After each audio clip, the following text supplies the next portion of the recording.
안녕하세요. 오늘도 서연살롱을 찾아주셔서 감사합니다. 얼마 전 환갑이 된 여성입니다. 세상 일 모르는 거라지만 그 중에서도 자식 일은 정말 모르는 거더라고요. 어릴 때 신동소리 듣던 아이도 나이 들어 별 볼 일 없이 되는가 하면 바보 소리 듣고 자란 애가 박사도 따고 대학 교수가 되기도 하니까요. 제 아들 녀석도 어릴 땐 돌대가리 소리를 듣고 살 정도로 지질이 공부를 못했는데 지금은 어디에 내놔도 부끄럽지 않은 사람이 되었거든요. 이렇게 되기까지 녀석이 얼마나 마음고생을 했을까 생각하면 어미 된 입장으로 가슴이 미어지곤 합니다. 그 전에 제 남편 얘기부터 해야겠네요. 저희 남편은 홀어머니 밑에서 자란 장남으로 일찍부터 가장 노릇을 하느라 고등학교도 마치지 못한 사람이에요. 홀어머니와 4살 어린 동생을 건사해야 했거든요. 배움도 짧고 비빌 언덕도 없었던 남편은 17살 때부터 카센터에서 일을 시작했어요.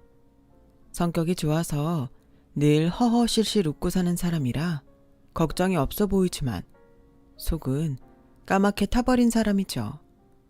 때때로 꼴배기 싫고 믿기도 한 남편이지만 40년 가까이 한 이불을 덮고 살아보니 지금은 남편이 그렇게 애처로울 수가 없네요. 제 남편은 말이 장남이지 집안에서 머슴 취급을 받고 산 사람이거든요. 남편보다 시동생이 공부를 잘했던 탓에 남편은 어머님 사랑을 동생한테 뺏기고 살았어요. 거기다 이놈의 시동생이 공부 좀 한답시고 어찌나 지 형을 개똥으로 아는지 평생 형을 형대접 한 번 한 적이 없을 정도였죠. 그런데도 시어머니는 간혹 남편이 시동생을 혼내기라도 하면 득달같이 달려와 제 남편을 혼내곤 했다네요. 이 무식한 놈이 왜 동생을 잡아? 네가 형 노릇을 잘하면 동생이 널 무시하겠냐? 지가 잘못한 건 생각 않고 어디서 나이 많다고 유세야. 한 번만 더 동생 혼냈단 봐라. 회초리 부러지게 맞을 줄 알아. 이렇다 보니 시동생은 더더욱 지 형 알기를 우습게 알았고 남편은 괜히 큰 소리 날까봐 참고 넘기기 일쑤였죠. 그렇게 시어머니 사랑을 등에 업은 시동생은 나이를 먹고 장가를 간 후에도 조금도 달라지지 않았어요. 그런데 웃긴 건 끼리끼리 논다고 어디서 자기랑 똑같이 싹퉁머리 없는 여자를 데려와선 부부가 쌍으로 저희 부부를 무시하기 일쑤였죠. 명색이 손윗사람인데도 평생 저를 보고 인사한 적 한 번이 없네요. 내외가 똑같아요. 그간 동서한테 당한 얘기를 하자면 며칠 밤을 새도 모자랄 정도예요. 시동생이 지형을 무시하니까 동서도 똑같이 저를 무시했거든요. 지들 눈에는 가방끈도 짧고 평생 손에 기름 묻혀가며 사는 제 남편과 변변한 친정도 없이 방고아로 살아온 제가 우습게 보였던 모양이에요. 100번 양보해서 우리 내외가 그깟 것들한테 손윗사람 대접 못 받고 사는 건 무시하고 넘어갈 수 있어요. 그런데 이것들이 제 아들한테 툭하면 이딴 소리를 하지 뭐예요. 넌 임마 닮아도 하필 네 아빠를 닮냐? 중학생이라 된 놈이 이렇게 쉬운 영어 문장도 못 읽으면 어떡해? 하긴 누굴 탓하겠냐. 네 아빠 씨가 그런 걸. 너 대학 떨어지면 그거 다 네 아빠 탓인 거다. 니네 아빠가 어려서부터 공부를 무지하게 못했거든. 그러자 동서가 그러는 겁니다. 이도 참 그게 어떻게 아주버니 탓만 되겠어요. 원래 자식 머리는 다 엄마 머리 따라가는 거예요. 싹퉁머리 없는 게 글쎄 요러지 뭐예요. 그랬더니 어머님이 한술 더 뜨더군요. 그건 작은 애 말이 맞다. 쟤네 친정 종자가 저래서 성재 머리가 그 모양인 게야. 우리 둘째 봐라. 나 닮아 똑똑하지 않든. 기가 막혀서 어머님 논리대로라면 당신들이 그렇게 무시하는 제 남편은 어머님 닮아 그런 거 아닌가요? 자기 얼굴에 침 뱉는 건지도 모르고 둘째 내외한테 착 달라붙어선 제 친정 욕을 하는데 정말 똥바가지라도 퍼다가 면상에 뿌리고 싶더라니까요. 상황이 이런데도 제 남편은 뭐가 그리 좋은지 허허 실실하며 상황을 우선 넘기더라고요. 그땐 때리는 시어머니보다 그런 제 남편이 더 밉더라고요. 그래서 집에 돌아와 남편한테 한 소리를 하고야 말았어요. 아유, 그런 소리를 듣고도 좋다고 실실대? 당신이 그러고도 내 남편이야? 어쩜 사람이 그러냐? 다른 사람도 아니고 당신 부인이 나이 어린 동생 내외 앞에서 그런 꼴을 당하고 있는데 어떻게 당신은 화도 안 내? 어린 성재 앞에서 창피하지도 않아? 난 정말 당신이 이럴 때마다 속에서 천불이 난다고. 꼴 보기 싫으니까 저녁은 당신이 알아서 해먹어. 에이, 당연히 나도 화나지. 하나뿐인 내 마누라 속을 긁는데 왜 화가 안 나겠어. 그치만 나까지 거기서 정색을 하면 어머님도 그렇고 재수 씨도 불편할 거 아냐. 간만에 식구들이 모인 자리인데 얼굴 붉힐 필요 없잖아. 그러니 성격 좋은 당신이 좀 이해해줘. 이 세상 나 이해해줄 사람 당신밖에 더 있어. 대신 내가 어깨 주물러 줄 테니까 화 풀어요. 사랑하는 미숙씨. 이러고 애교를 떤다니까요. 그럼 제 아빠 따라 아들 녀석도 미숙씨 미숙씨 그러면서 같이 제게 달라붙어 애교를 떨곤 했어요. 이러니 제가 어떻게 화를 내겠어요. 근데 여보, 당신 동생 말 맞다나 우리 성재 말이야. 영어학원에 보내야 하지 않을까? 내가 봐도 성적이 너무 떨어지는 것 같아. 이러다 나중에 지 밥벌이도 못하고 살면 어떡해. 무슨 소리. 사람은 다 자기 길이 있는 거야. 영어 단어 몇 개 못 외워도 사는데 지장 없어. 우리 성재는 다른 머리가 있으니까. 당신 기억 안 나?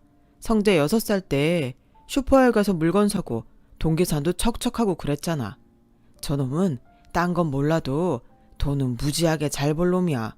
두고 보라고.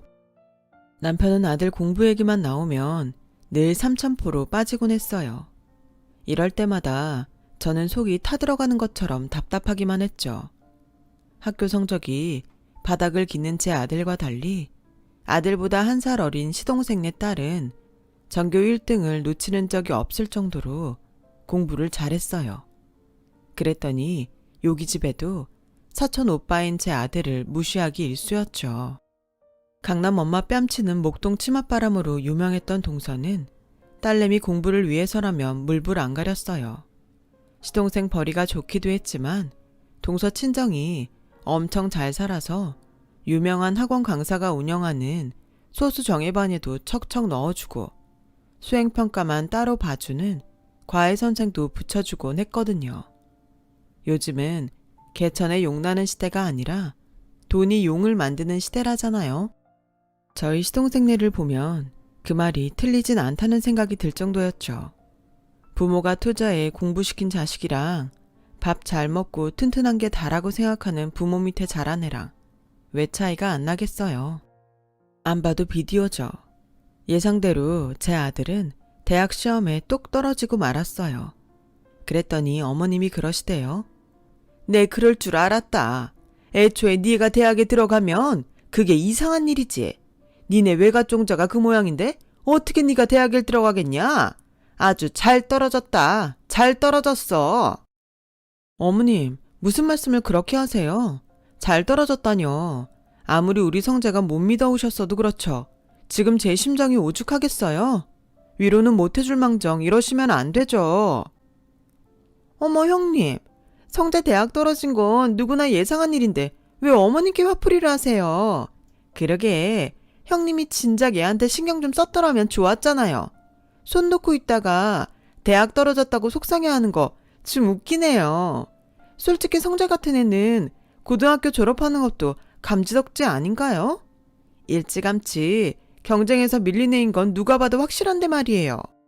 형님은 성재 대학 걱정할 게 아니라 지금이라도 뭘 해먹고 살게 하나 그걸 걱정해야 하는 게 맞지 않을까요?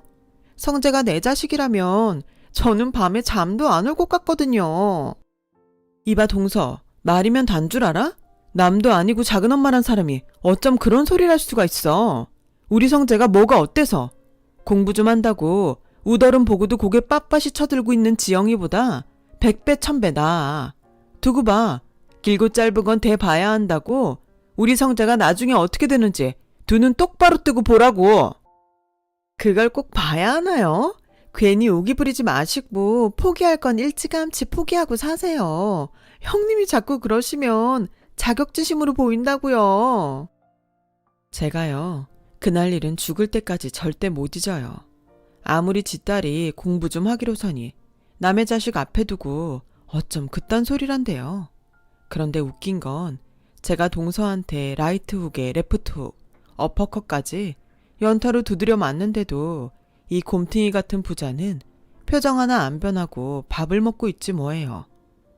아, 정말 제 남편과 아들이지만 비 오는 날 먼지나게 패고 싶더라고요. 집에 들어오자마자 저는 머리를 싸매고 들어 누웠어요. 그래도 눈치는 있는지 남편과 아들이 또로록 따라 들어오더라고요. 그리고는 늘 그렇듯 부자가 나란히 앉아 제 어깨며 다리를 주물렀어요. 평소 같으면 그냥 넘어가 주겠지만 그날은 그럴 마음이 안 생기더라고요. 그래서 남편 등짝을 발로 뻥 쳤어요. 그리곤 아들놈 등짝은 손바닥으로 연달아 후려쳤죠. 내 몸에 손도 대지 마.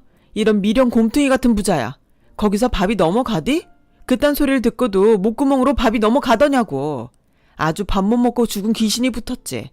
나 오늘부터 당신 부자한테 밥 안 해줄 거니까 배달을 해먹든 직접 해먹든 마음대로들 해. 꼴 보기 싫으니까 내 눈앞에서 사라져. 그러자 아들놈이 싹싹 빌며 그러더군요. 엄마, 내가 공부는 못해도 돈 많이 벌어서 사랑하는 엄마 호강시켜드릴 자신은 있어. 대학 못 간 건 정말 죄송하지만 인생에서 대학이 필요한 사람이 있고 안 그런 사람도 있는 거잖아. 나는 대학 공부가 필요 없는 사람이야. 대학 안 나와도 나 사는 데는 전혀 문제 없다니까. 두고 봐. 그러니까 너무 속상해하지 말고 기운 차려. 엄마가 밥하기 싫으면 내가 차려드릴게. 10년이고 100년이고 엄마가 하라면 평생이라도 해드릴 수 있어. 원한다면 각서라도 써드릴게. 따지고 보면 지금 지놈 속이 제일 쓰릴 텐데도 엄마를 위로해주고 있는 아들을 보니 마음이 편치 않더라고요. 그래서 못 이기는 척 져주기로 했죠. 알았어.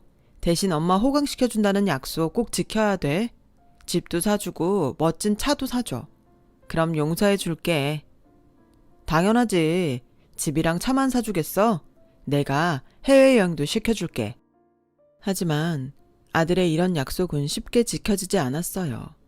집단은 열심히 살아보려고 막노동과 배달 알바를 해서 모은 종잣돈으로 장사를 시작했지만 번번이 실패하고 말았거든요.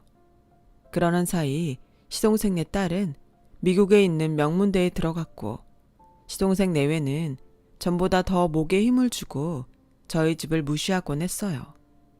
그런데 이상하게도 한동안 딸아이 일로 목에 힘을 빡 주고 살던 동서가 불과 몇 달 사이에 쇠꼬챙이처럼 바싹 말라버렸지 뭐예요. 세상 걱정 하나 없이 사는 것 같던 사람이 갑자기 그렇게 변하니까 혹시 몹쓸 병에 걸린 건 아닌가 걱정이 되더라고요. 그래, 혹시 어디 아프냐고 물었더니 입맛이 없어서 그런 것 뿐이라며 신경 쓰지 말라고 하더라고요. 그래서 그런가 보다 하고 있었는데 어머님이 동선의 딸 안부를 묻지 않겠어요? 그랬더니 동서가 대뜸 인상을 팍 쓰면서 미친 사람처럼 발악을 하지 뭐예요. 그럼 자릿집 못 있을 이유 있어요? 어머님은 그동안 손녀딸 용돈 한 번 안 챙겨주시던 분이 뭐가 그렇게 궁금해 매번 잘 있냐고 물으세요. 도대체 뭐가 그렇게 궁금하시냐고요?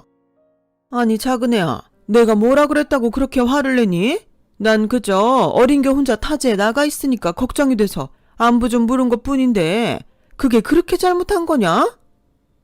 아무리 예뻐하는 작은 며느리라지만 밑도 끝도 없이 성질을 내는 꼴을 보니 어머님도 심기가 불편하신 모양이었어요.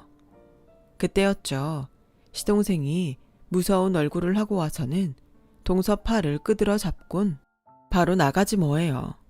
분명 무슨 일이 있긴 한 것 같았어요. 그날 이후 동서는 명절이며 제사 때 이런저런 핑계를 대곤 발걸음을 하지 않았어요. 시동생 혼자 와서는 얼굴만 비추곤 돌아가곤 했죠. 그동안 어머님 입안에 혀처럼 굴던 작은 며느리가 발걸음을 끊자 어머님도 전처럼 제게 함부로 하지는 않았어요. 그렇다고 살갑게 잘 대해주신 것도 아니었지만요. 그렇게 몇 년이 지나 한동안 고전을 면치 못하던 아들 녀석이 새로 개발한 신메뉴가 대박이 나면서 승승장구하기 시작했지 뭡니까. 남들은 장사가 잘 되면 분점을 내던데 아들 녀석은 분점보다는 배달 쪽에 치중을 더하더라고요. 그깟 배달해봐야 얼마나 번다고 그러나 했는데 글쎄 홀에서 버는 매출의 3배는 더 벌지 뭐예요. 거기다 밀키트도 만들어 전국에 택배 배송을 시작하고부터는 거짓말 조금 보태서 돈을 삽으로 긁어 모으는 것처럼 벌어들이더라고요. 이놈이 정말 똥멍청이 소리를 듣고 자라던 내 아들이 맞나 싶을 정도였죠. 그간 몇 번의 실패를 거듭하며 좌절을 맛봤던 아들 녀석은 오히려 그 덕에 많이 단단해졌던 모양인지 어지간한 위기는 의연하게 대처도 잘하고 슬기롭게 잘 넘기더라고요. 그런 모습을 보니 그동안 이 녀석이 얼마나 넘어지고 까지면서 몸소 익혀왔을까 싶은 게 짠하더라고요. 부모로서 제대로 해준 것도 없는데 자기 혼자 힘으로 자기 자리를 잡아나가는 게 기특하기도 했고요. 그래서 제사 때 시댁에 가서 아들 녀석 자랑을 했더니 어머님이 콧방귀를 뀌시며 그러는 거예요. 치간놈이 벌면 얼마나 번다고 지 할애비 제사인데도 안 와. 지영이처럼 명문대 다니느라 바빠서 못 오는 거라면 또 모를까. 공부를 못하면 인간이라도 돼야지. 하여간 누굴 닮아 그리 그 모양인지. 근데 넌 별것도 아닌 걸로 호들갑 떨지 말고 음식 좀 챙겨다 작은 애네 좀 가져다 줘라. 내 애비가 뭔 일이 있는지 요샌 통 연락도 없고 전화도 안 받더구나. 시집아 이날 이때까지 죽어라 제사며 명절을 챙겨온 큰며느리한텐 고마운 줄도 모르고 그저 작은 아들네만 챙기는 어머님이 얄미워 싫다고 할까 하다가 정말 뭔 일이 생긴 건 아닐까 걱정이 돼서 다음 날 시동생네 집에 찾아갔어요. 그런데 네?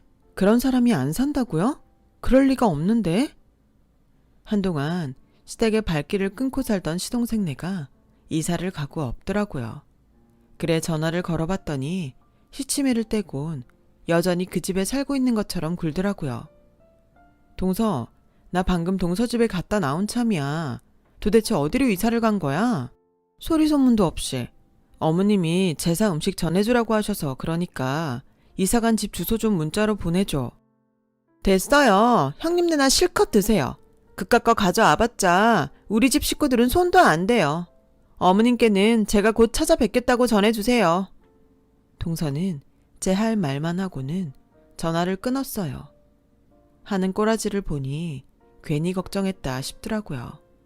그래서 이후로는 신경 끊고 살았어요. 그렇게 몇 년이 흐른 어느 날 하루는 아들 녀석이 어디 좀 가자며 우리 부부를 불러내더라고요.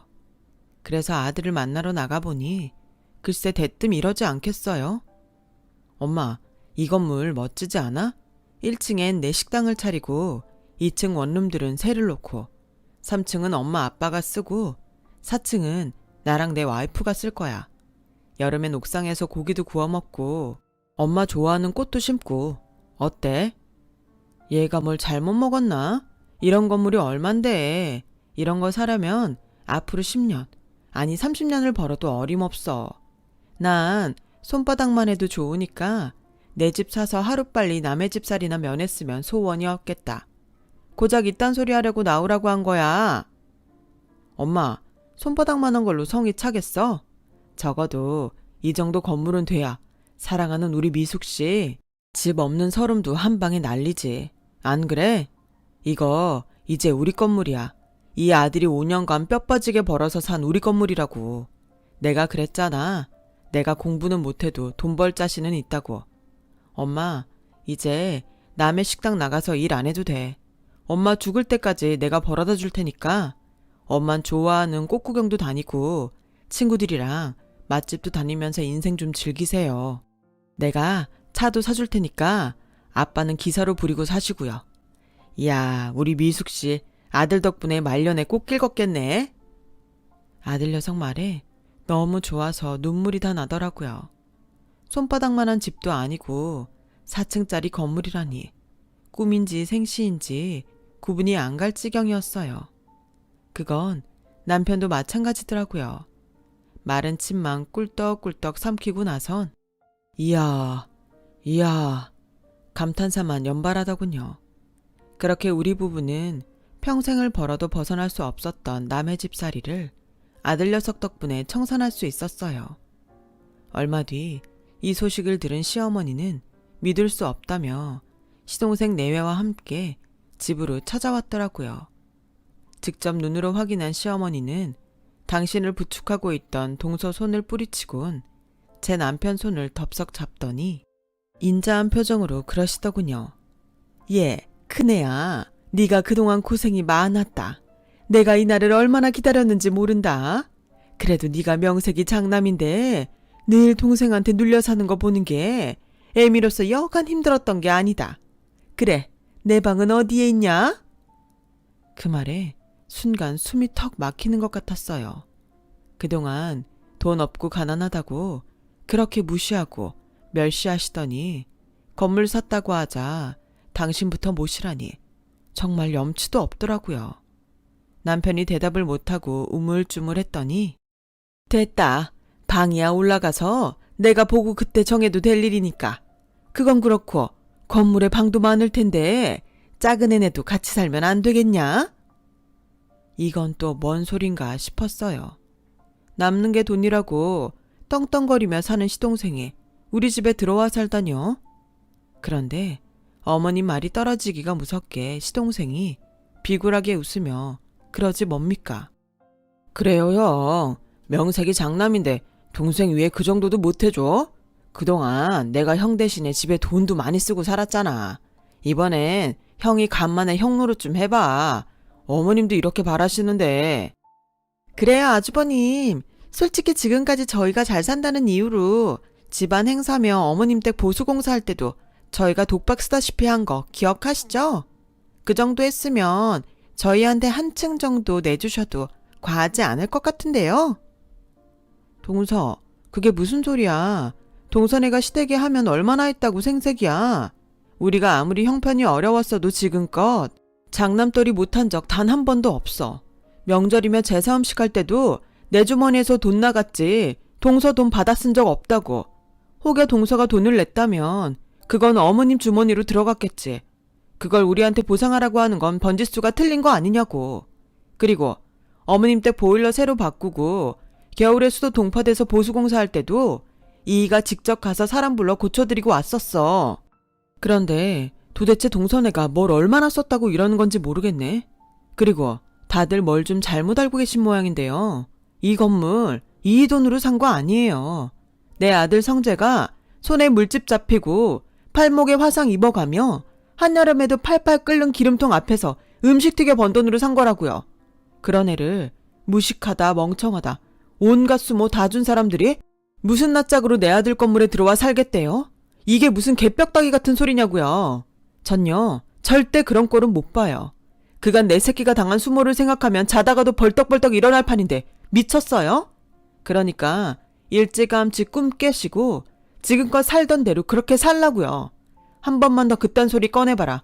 평생 안 보고 살 테니까. 그러자 어머님이 팔을 걷어붙이며 제게 다가오셨어요. 오냐, 네가 뚫린 주둥이라고 말을 막 하는구나. 지 부모한테도 버려진 년을 며느리로 받아줬더니 네가 자식 앞세워 한 자리 해먹고 싶어 그러냐? 성재가 네 아들이면 네 혼자 맞는 자식이라더냐? 내 아들 씨가 좋아서 오늘날 성재가 저만큼 된 건 왜 몰라? 남의 집 소장농으로 붙어먹던 니네 친정종자 닮았으면 절대 저런 애 안 나온다. 좋은 씨바다 키운 덕에 늦음하게 살림 폈으면 감사한 줄 알아야지. 어디서 대먹지 않게 까불어. 네가 이러니까 내가 널 하찮게 볼 수밖에 없는 거야. 어디서 이런 거지 같은 게 들어와선 주인 행세를 하려 들어. 소방 맞고 싶지 않으면 주둥이 나불대지 말고 입 닫고 살아 이거사. 어디서 감히 남의 집 일에 끼어들어. 그때였어요. 지금껏 묵묵히 있던 남편이 제 어깨를 감싸 안더니 버럭 소리를 지르더군요. 누가 하찮대요? 왜 이 사람이 소박을 맞아요? 입 다물어야 할 사람은 제 아내가 아니라 어머니세요. 씨가 어떻고 종자가 어때요? 우리 집 씨가 뭐요? 어머니랑 광호 저놈처럼 이기적이고 남의 탓만 하는 그런 씨요? 아니면 멍청해서 평생 지 부모 형제한테 병신 취급받고 산 제 씨요? 도대체 어느 씨가 그렇게 대단하다고 이러십니까? 착각들 하지 마세요. 이 사람이나 되니까 이런 집구석의 시집와 평생 헌신하고 사는 겁니다. 우리 성재가 사람 구실하게 된 것도 다 이 사람 덕분이라고요. 지 엄마 닮아 음식 솜씨 타고났고요. 지 엄마 닮아 부지런하고 깔끔해서 오늘날 성공한 겁니다. 그러니까 제발 분수 좀 아시고 대구로 돌아가세요. 지금까지 그랬던 것처럼 광호 저 자식 품에 끼고 천년만년 사시라고요. 저도 이젠 어머니처럼 못돼 먹은 노인네 아들 노릇터는 못하겠으니까요. 그리고 광호 너 잘 들어라. 지금껏 내가 네가 기어오르는 거 참고 놔둔 건 네 놈이 대단해서 그런 게 아니라 아버지 유언 때문이야. 아버지 사랑 제대로 못 받고 자랄 어린 동생 가엾게 여기고 대신 애비 노릇 해달라는 아버지 유언이 아니었으면 넌 진작에 내 손에 죽었어. 잘난 대가리 하나 믿고 세상 무서운 줄 모르고 사는 이 모지라. 네 집 망하고 나니 네 놈한테 10원 한 장 빌려주는 사람 없지? 남 탓할 거 없다. 네가 인생을 그따위로 산 죄니까. 그리고 재수씨, 인생을 그따위로 살지 마세요. 남의 자식 가슴에 비수 꽂고 사니까 살만 합디까? 내 새끼가 귀하면 남의 새끼도 귀한 법입니다. 그동안 우리 집 사람이랑 성재 가슴에 얼마나 못질을 하고 사셨습니까? 지영이 그렇게 된 거 다 재수씨가 신보를 고약하게 써서 그렇게 된 거라고요. 그러니까 지금부터라도 제발 마음 좀 곱게 쓰고 사세요. 암튼 내 할 말은 다 했으니까 앞으로 저희 사는데 방해 마시고 영 끊고 살자고요. 남편은 그 길로 제 손을 잡고 집으로 들어왔어요. 그리곤 그날 이후로 시댁엔 발길을 끊고 살게 되었죠. 그렇게 지낸 지 2해가 지났을까요? 소문을 들어보니 시동생네가 딸까지 데리고 어머님 댁에 들어가 얹혀 살고 있다고 하더라고요. 알고 보니 시동생 딸이 고등학생 때부터 사이버 도박에 빠져선 그간 엄청 사고를 쳐왔던 모양이었어요. 나이도 어린 게 어디서 그런 못된 짓은 배웠는지 지 엄마 아빠 몰래 대부업체에서 거액 대출도 받고 지 엄마 휴대폰을 이용해 통장에서 현금까지 빼다가 도박을 했다고 하더라고요. 미국 대학에 보냈다고 했던 것도 다 거짓말이고 동서가 남편 몰래 친정 돈 끌어다가 빚을 갚아오다가 더는 혼자 힘으로 안 돼서 이실직고를 했다고 하대요. 그러니까 동서가 빼짝 말라가던 그 시기였던가 봐요.